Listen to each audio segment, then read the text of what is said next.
minamalasan.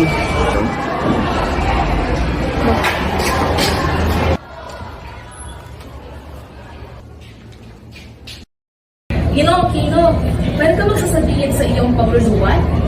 Pag-date ka lang naman, hindi ka man nagbati sa akin. Oo, nakakahiya siya. Wala siyang kagalang-galang. Oo nga, parang wala sariling konsepto. Uy.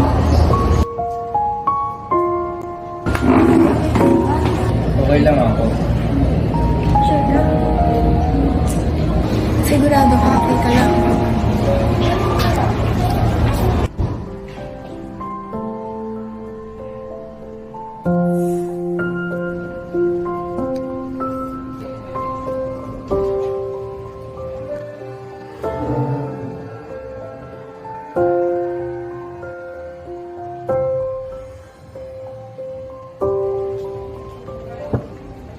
Uy, Abby!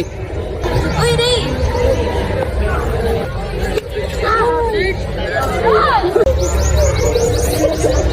Kumain ka na ba? Tara, kain na tayo. Saan mo gusto kumain? Talaga kung pwede. Gagawin ko pa yung thesis ko eh. Deadline na ko sa iyo. Sige, mauna na ako ah. Hinihintay kasi ako makagrupo nga. Salamat!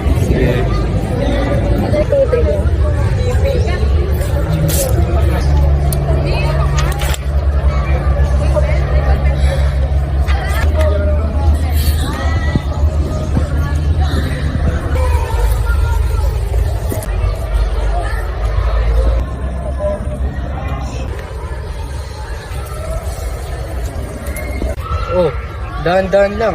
Baka masobrahan ka. Kasi naman, nasa-stress ako lately. Ang daming gagawin.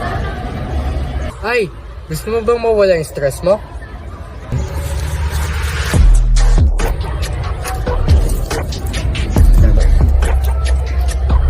Dito, mawawala na yung stress mo.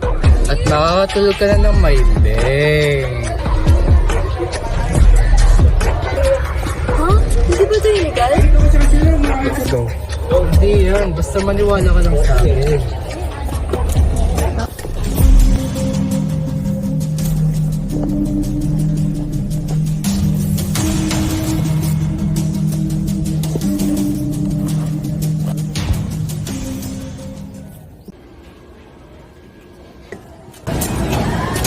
Ray, uy. Ha? Ano? Ayan ka na naman sa sariling mundo mo. Di mo ba kami naririnig? Uy, Ray, tara, inom. Hindi ako pwede. Ray, college ka na. Kailangan mo pa ba magpaalam? Sige na nga.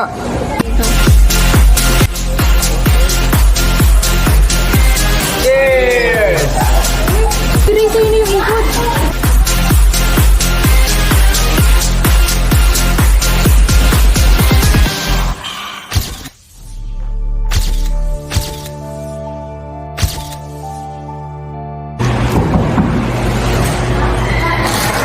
Anong ginagawa mo? Ha? Anong tinatawag mo sa akin? Huwag mo kang pinaloko! Sino nagbigay sa inyo? Nagdodroga ka ba? Ma, hindi to droga. Gamot lang to. Ano nangyayari dito? Hindi ka namin pinalaki para gumawa ng mga ganyan! Ano yan, ha? Pinamigay ba yan ng boyfriend mo? Sabi ko na nga ba? Walang ginawang mabuti ang lalaki na yan kung di sirain ang buhay mo! Ma, Dapat ginawa ko dati pa. Ma.